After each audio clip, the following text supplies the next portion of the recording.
Good morning students.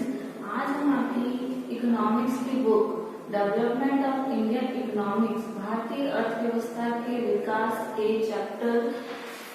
6 rural development ग्रामीण विकास को पढ़ेंगे। इसमें हम देखेंगे कि सबसे पहले हम इसका परिचय देखते हैं। तो हमने पिछले जो हमारा निर्धनता वाला चैप्टर है उसमें स्टडी किया था, उसमें अध्ययन किया था कि हमारे देश की अधिकांश जनसंख्या बहुत ही निर्धन है और भारत इससे बहुत बड़ी इस समस्या से जूझ रहा है। इस चैप्टर में इसको डिस्कस करने का तात्पर्य है कि जो हमारी जो निर्धन जनसंख्या है बेसिकली ग्रामीण क्षेत्रों में ज्यादा निवास करती है, रूरल एरियाज में ज्यादा निवास करती है। और इसका बेसिक कारण है क्योंकि जो रूरल एरियाज हैं उसमें जो लोग हैं, जो जनसंख्या है वो एग्रीकल्चर पे ज्यादा डिपेंडेंट है, कृषि पर ज्यादा आश्रित है और जिसके कारण कृषि पर दबाव बढ़ता जा रहा है और उनकी उत्पादकता में कमी आती जा रही है। और तभी बहुत पहले महात्मा गांधी ने भी कहा था, महात्मा गांधी ने कहा था कि जो भारत की जो डेवलपमेंट है, भारतीय प्रगति का जो बेस है वो औद्योगिक प्रगति ना होकर, इंडस्ट्रियल डेवलपमेंट ना होकर ग्रामीण क्षेत्रों का विकास और कृषि क्षेत्र का विकास ज्यादा है, क्योंकि हमारी जो 70% पॉपुलेशन है इसी पे डिपेंडेंट है। और ऐसा इसलिए भी है क्योंकि हमारी जो जनसंख्या कृषि पर आश्रित है और कृषि पर आश्रित होने के कारण उनकी जो बहुत ज्यादा प्रेशर है, जितनी जनसंख्या की जरूरत नहीं है उससे कहीं अधिक जनसंख्या कृषि निर्माण कार्य में लग रही है, तो उससे जो उत्पादन होता है उनकी मूलभूत आवश्यकताओं की पूर्ति ही नहीं हो पाती, उनकी भौतिक आवश्यकताओं की पूर्ति ही नहीं हो पाती, जिसके कारण एक तो कृषि क्षेत्र में दबाव बनता है, प्रोडक्टिविटी कम होती है और जो पॉपुलेशन है वो निर्धन रह जाती है, पुअर रह जाती है और जो रूरल डेवलपमेंट है वो नहीं हो सकता। और ये भी कहा गया है कि जो हमारे जो इंडस्ट्रियल सेक्टर है, सर्विस सेक्टर है, उसकी वजह पर कृषि क्षेत्र, ग्रामीण क्षेत्र में ही डेवलपमेंट क्यों जरूरी है। तो इसका हमारा सबसे इम्पोर्टेंट आंसर ये हो सकता है कि लगभग 2/3 जनसंख्या जो है हमारे कृषि पर आधारित है और कृषि बेस्ड होने के कारण ज्यादा से ज्यादा ग्रामीण क्षेत्रों में ये जनसंख्या निवास करती है। ग्रामीण क्षेत्रों में इस सेक्टर का बहुत ज्यादा डेवलपमेंट किया जाता है, जिस कारण से इस ग्रामीण रूरल एरियाज के डेवलपमेंट पे ज्यादा फोकस किया जाना जरूरी है। नहीं तो हमारे देश में अनएम्प्लॉयमेंट का, पॉवर्टी का बहुत ज्यादा प्रेशराइज होता रहेगा और जो हमारी जीडीपी है, जिससे हम हमारे देश की डेवलपमेंट को मेजर करते हैं, उसमें ग्रामीण एरियाज, रूरल एरियाज बहुत पिछड़ जाएगा। और हम ये भी तो कहते हैं, हम अक्सर कहते सुनते हैं कि भारत जो देश है वो गांवों का देश है, और जब ये देश ही गांवों का देश है तो इस देश का डेवलपमेंट करना, इस देश का और ग्रामीण क्षेत्र का विकास रूरल डेवलपमेंट के जरिए ही किया जा सकता है। तो सरकार को ऐसी योजनाएं बनानी होंगी जिससे कि इस एरिया में डेवलप किया जा सके। तो हम इस चैप्टर में यही पढ़ेंगे कि व्हाट इज रूरल डेवलपमेंट, ग्रामीण विकास क्या है, गवर्नमेंट कौन से स्कीम्स अपनाती है, इसमें इसकी क्रेडिट और मार्केटिंग कैसे की जाती है। तो अब सबसे पहले हम देखते हैं कि ग्रामीण विकास क्या है, व्हाट इज रूरल डेवलपमेंट, ग्रामीण विकास क्या है। तो एक बहुत ही ज्यादा वाइड वर्ड कह सकते हैं, बहुत ही व्यापक शब्द है रूरल डेवलपमेंट। एक छोटे से मेजर से या उसको डिफाइन करने से ये कि ग्रामीण विकास वो होता है जो ग्रामीण क्षेत्रों में विकास होता है, गांवों का विकास, उससे मेजर नहीं कर सकते। इसके अंदर बहुत सी बातें निहित होती हैं। तो बेसिकली ग्रामीण अर्थव्यवस्था, रूरल इकोनॉमी में उन फैक्टर्स के विकास पर ज्यादा ध्यान केंद्रित किया जाता है, ज्यादा फोकस किया जाता है, जो ग्रामीण क्षेत्र के ऑल ओवर डेवलपमेंट पे ज्यादा प्रेशराइज करती है, ज्यादा फोकस करती है, ज्यादा बल देती है। कि उन सभी फैक्टर्स को डिफाइन करना जो रूरल डेवलपमेंट के लिए, ऑल ओवर रूरल डेवलपमेंट के लिए इम्पोर्टेंट होते हैं, बहुत ही मुख्य होते हैं। और जिन जिन एरियाज में रूरल डेवलपमेंट बहुत जरूरी है या जो ह्यूमन रिसोर्सेस हैं विलेज के, रूरल एरियाज के, उनमें किन किन सेक्टर्स में हमें डेवलपमेंट करना है, कौन से फैक्टर्स है जिसमें हमें रूरल एरियाज को डेवलप कर सकते हैं। तो सबसे पहला जो हमारा पॉइंट है वो लिटरेसी, साक्षरता। ग्रामीण क्षेत्र की अधिकतर जनसंख्या साक्षर नहीं होती, विशेषकर जो वुमेन लिटरेसी है, महिला साक्षरता है, नारी साक्षरता है, उस पर ज्यादा बल देना होगा।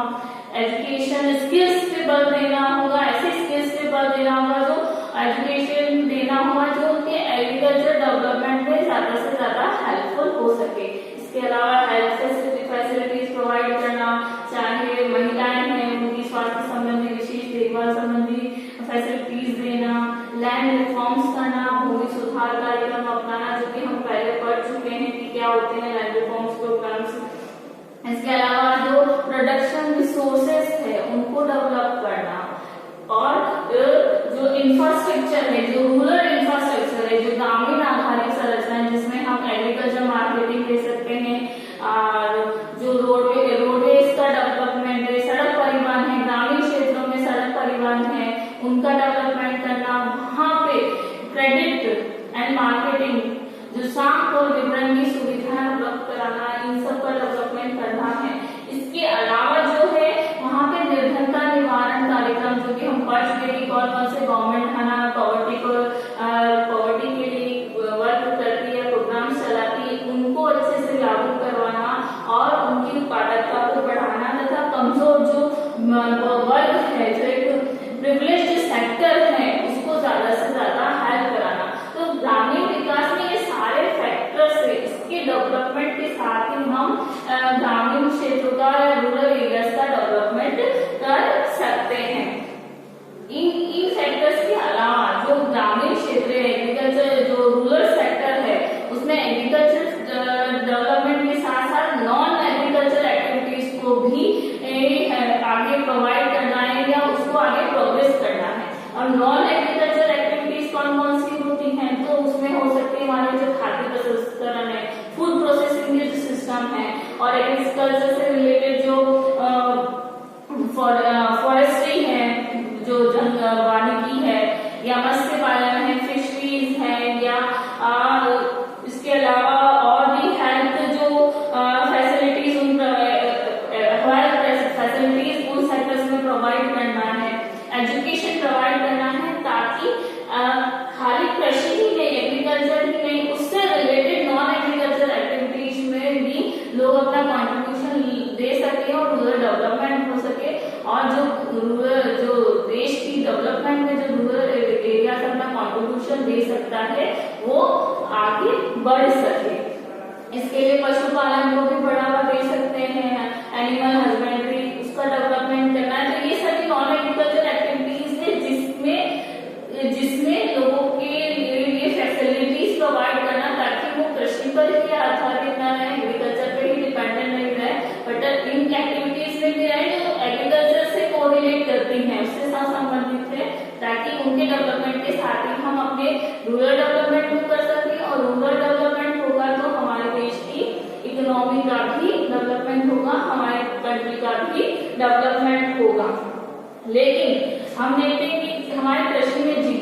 जीडीपी हम कई बार पढ़ चुके हैं कि सकल घरेलू उत्पाद क्या होता है, ग्रोस डोमेस्टिक प्रोडक्शन क्या होता है, उसमें कॉन्ट्रीब्यूशन हमारी कृषि क्षेत्र का कम हो रहा है। हमने पहले भी पढ़ा था कि इंडस्ट्रियल सेक्टर और सर्विस सेक्टर ज्यादा बढ़ रहे हैं और इसका जीडीपी में कॉन्ट्रीब्यूशन कम हो रहा है, जबकि हमारी ज्यादा से ज्यादा पॉपुलेशन इसमें डिपेंडेंट है। और बहुत सारे लैंड रिफॉर्म्स प्रोग्राम्स या नवीन सुधार कार्यक्रम है, उसके बावजूद भी 1991 से लेकर 2012 के बीच में भी जो जीडीपी में एग्रीकल्चर सेक्टर का कंट्रीब्यूशन था वो केवल 3%, जो कि बहुत कम है। जितनी हमारी पॉपुलेशन जिसपे उस पर डिपेंडेंट है उसके कंपैरिजन में बहुत ही कम कंट्रीब्यूशन है। जहाँ 1991 से हमारे इकोनॉमिक डेवलपमेंट प्रोग्राम्स स्टार्ट हुए थे, तब तो भी हमारे एग्रीकल्चर सेक्टर का बहुत ही कम कंट्रीब्यूशन है। इसके अलावा 2014-16 से तक जो फॉरेस्ट्री है, कृषि वानिकी है, या मत्स्य पालन है, फिशरीज है, या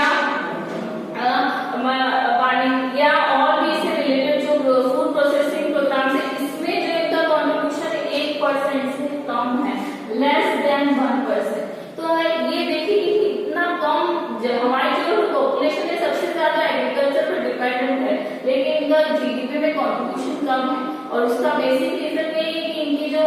बेसिक फैसिलिटीज हैं, चाहे एजुकेशन को लेकर, हेल्थ को लेकर, इंफ्रास्ट्रक्चर को लेकर, वो यहाँ पे अच्छे से डेवलप्ड नहीं हो पाई है। इस कारण से भी इनकी ग्रोथ इतनी नहीं हुई है और रूरल डेवलपमेंट बहुत पिछड़ रहा है।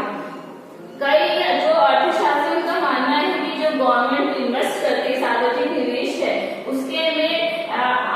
आधारित इंफ्रास्ट्रक्चर फैसिलिटीज हो या इंडस्ट्री हो, सर्विस सेक्टर हो, उसमें अल्टरनेटिव एम्प्लॉयमेंट, वैकल्पिक रोजगार के अवसर भी कम होते हैं। बढ़ तो रहे हैं इंडस्ट्रियल और सर्विस सेक्टर, लेकिन जो एम्प्लॉयमेंट की बात आ जाती है, रोजगार की बात आ जाती है, वो बहुत कम है। तो इसके कारण भी हमारी जो पॉपुलेशन है वो एग्रीकल्चर या नॉन एग्रीकल्चर एक्टिविटीज पे ज्यादा प्रेशराइज हो पाती है, पर जनसंख्या तो ज्यादा है लेकिन प्रोडक्टिविटी कम हो पाती है क्योंकि फैसिलिटीज इतनी नहीं है। तो वहां पे ऑल्टरनेटिव एम्प्लॉयमेंट की अपॉर्चुनिटीज भी कम होती है, जिस कारण उसका डेवलपमेंट नहीं हो पाता। रूरल डेवलपमेंट में बहुत ज्यादा फाउंडेशन आती है। तो हम इसमें देखेंगे आगे कि ग्रामीण जो मार्केटिंग है, रूरल मार्केटिंग है या क्रेडिट है, उसको कैसे हम अप्लाई कर सकते हैं। तो हम ये देखते हैं कि जो हमारे credit and marketing in rural area से, ग्रामीण क्षेत्रों में साख और वितरण की क्या फैसिलिटीज या गवर्नमेंट कैसे उसमें काम कर रही है। तो जो भी ग्रामीण क्षेत्र है, कृषि क्षेत्र में जो भी डेवलपमेंट करना है, चाहे वो एग्रीकल्चर सेक्टर हो या नॉन एग्रीकल्चर एक्टिविटीज हो, उसमें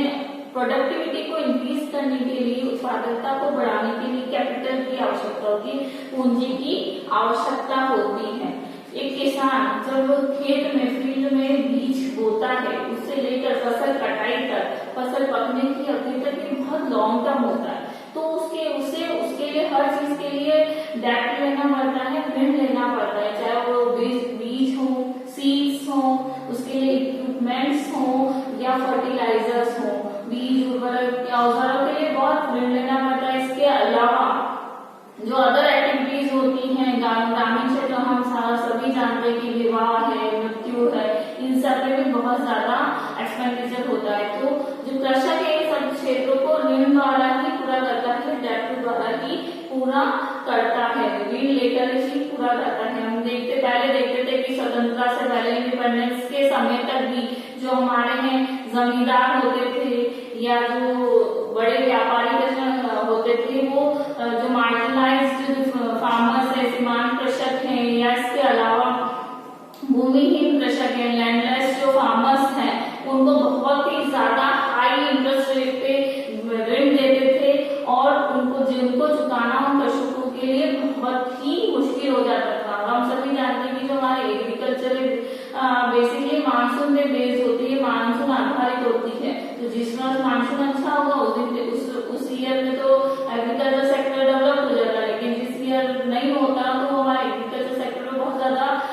इफेक्ट होता है। तो ये सब कारण के कारण वो ऋण नहीं चुका पाते थे। और तो गवर्नमेंट ने ग्रामीण एग्रीकल्चर और नॉन एग्रीकल्चर एक्टिविटीज के लिए उनको ऋण की सुविधाएं देने के लिए 1969 में, सबसे पहले 1969 में सोशल बैंकिंग का डेवलपमेंट किया, सामाजिक बैंकिंग जिसे कहते हैं, जिसमें लोग आपस में मिलकर ही पैसा कलेक्ट करके उसका यूटिलाइज करते हैं। इसके अलावा है मल्टी एजेंसीज है, बहुत संस्थाएं हैं जो भी एग्रीकल्चर सेक्टर में क्रेडिट देने के लिए काम करती है। और सबसे गवर्नमेंट की जो सबसे बड़ी इंस्टीट्यूशन है जिसे हम कह सकते हैं नाबार्ड, राष्ट्रीय कृषि व ग्रामीण विकास बैंक, जिसका 1982 में स्थापित की गई थी। ये ग्रामीण एरियाज में एग्रीकल्चर के लिए लोन देने का, ऋण देने का सबसे बड़ी मुख्य बैंकिंग प्रणाली मानी जा सकती है, जो ग्रामीण क्षेत्रों में ऋण देने के लिए कार्य करती है। इसके अलावा जो ग्रीन रेवोल्यूशन हुआ था, हरित क्रांति के कारण भी ग्रामीण क्षेत्रों में क्रेडिट का मार्केटिंग के लिए बहुत सारे एरियाज डेवलप हुए। जो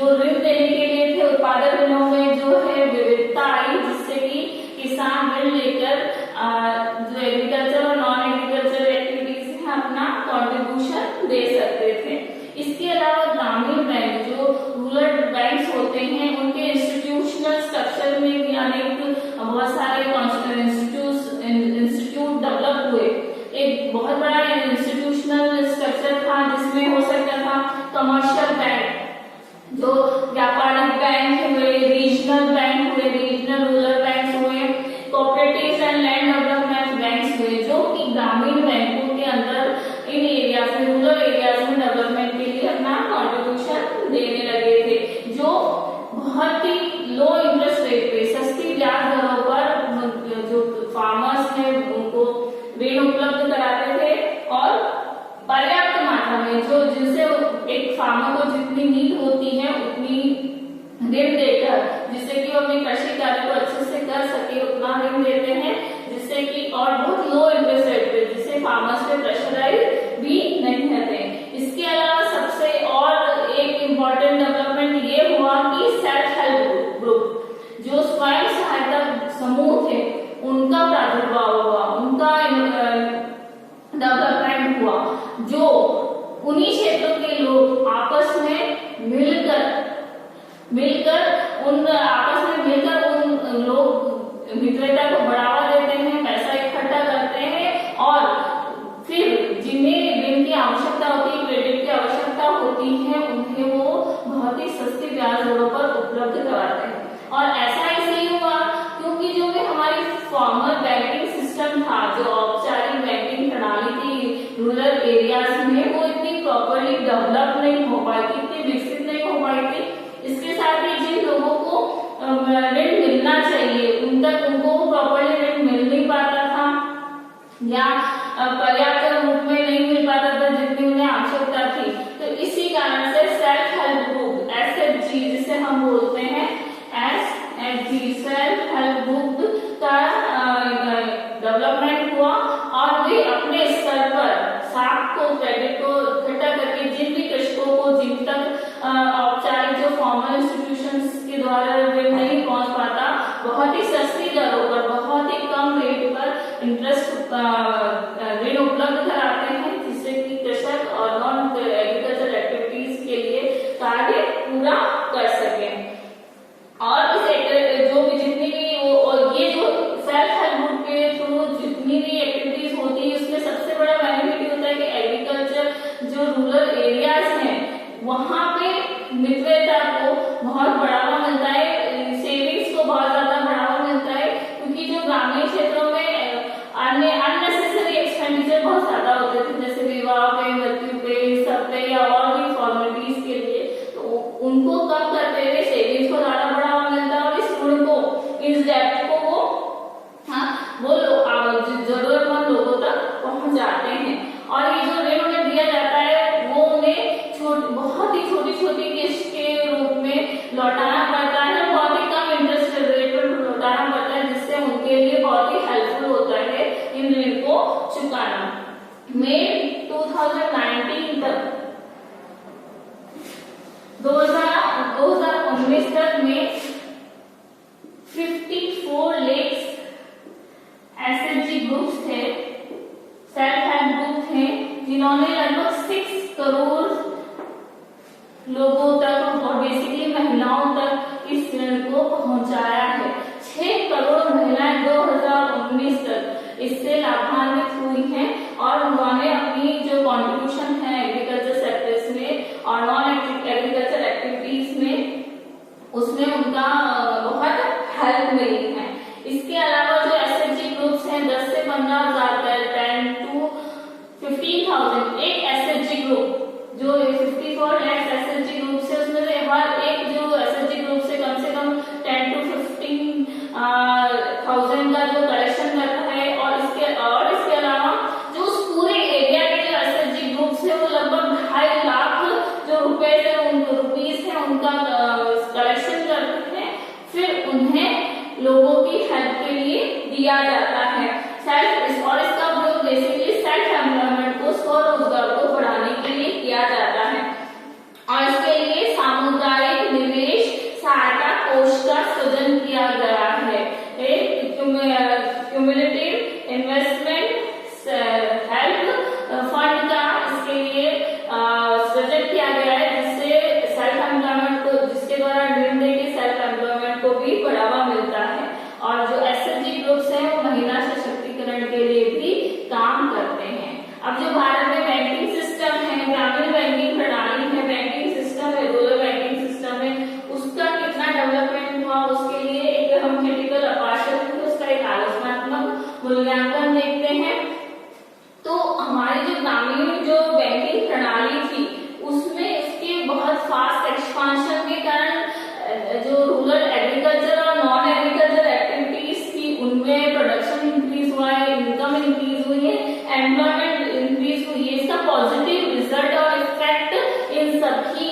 सुरक्षा के स्तर तक पहुंचने की संभावना तो है। हम कहते हैं कि हम इतना डेवलप तो कर सकते हैं, इतना आत्मनिर्भर बन सकते हैं कि हमें किसी और पर डिपेंडेंट रहना नहीं पड़ेगा, लेकिन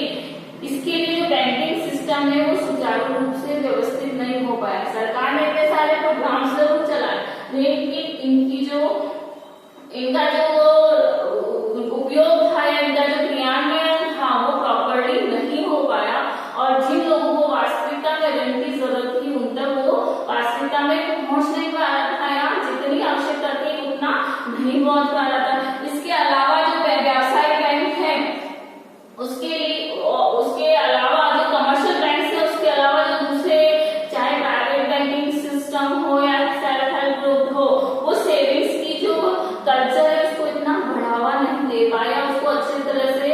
डेवलप नहीं कर पाए। और ये जो ऋण देते थे, ये जो भी बैंक देते थे, उनको किसान या तो चुका नहीं पाता था, चुकाना नहीं चाहता था, जिससे जितने ऋण दिए जाते उनकी इफेक्टिव वसूली नहीं कर पाते थे। तो जो बैंक उनको ऋण देते थे किसानों को, वो उनको वापस नहीं मिल पाता था, तो वो लोगों की हेल्प कैसे करेंगे, दूसरे किसानों की हेल्प कैसे करेंगे। तो इनकी इफेक्टिवनेस बहुत कम रही, जिसके कारण से हमारा जो रूरल बैंकिंग सिस्टम है बहुत ही ज्यादा डेवलप नहीं हो पाया, बहुत ही लिमिटेड रह गया। इसके अलावा जो ऋण न देने वाले लोग थे, जो बहुत उनकी जो संख्या थी वो बहुत ज्यादा थी। चाहे उसके लिए हम कोई भी रीजन मान सकते कि लोग देना नहीं चाहते,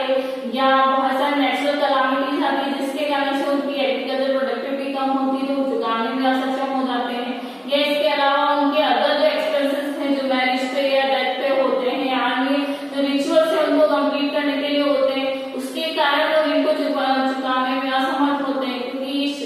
मैरिज पे डेथ पे ये अनप्रोटेक्टेड एक्सपेंडिचर्स होते हैं जिनसे कोई हमें प्रोटेक्टिविटी मिलती नहीं है। इसलिए हमें ये जरूरी है कि इस कंडीशन को सुधारने के लिए कि जितना ऋण दिया जाए उतना बैंकों को वापस मिले और सिस्टमैटिक वे में मिले। इसके लिए हमारे जो बैंकिंग सिस्टम है उसमें एक रिवोल्यूशन की जरूरत है, एक क्रांतिकारी परिवर्तन की जरूरत है। उसको उस जो व्यवस्था है, बैंकिंग व्यवस्था है, उसको सुदृढ़ करने की जरूरत है, जिससे कि जो विकास की प्रक्रिया जो सरकार चाहती है वो भी पूरा हो, लोगों की आवश्यकताओं की भी पूर्ति की जा सके, तथा किसानों में जो फार्मर्स हैं उनमें मित्रता को भी बढ़ावा दिया जाए और उनके जो रिसोर्सेज है उसका मैक्सिमम यूटिलाइजेशन किया जाए।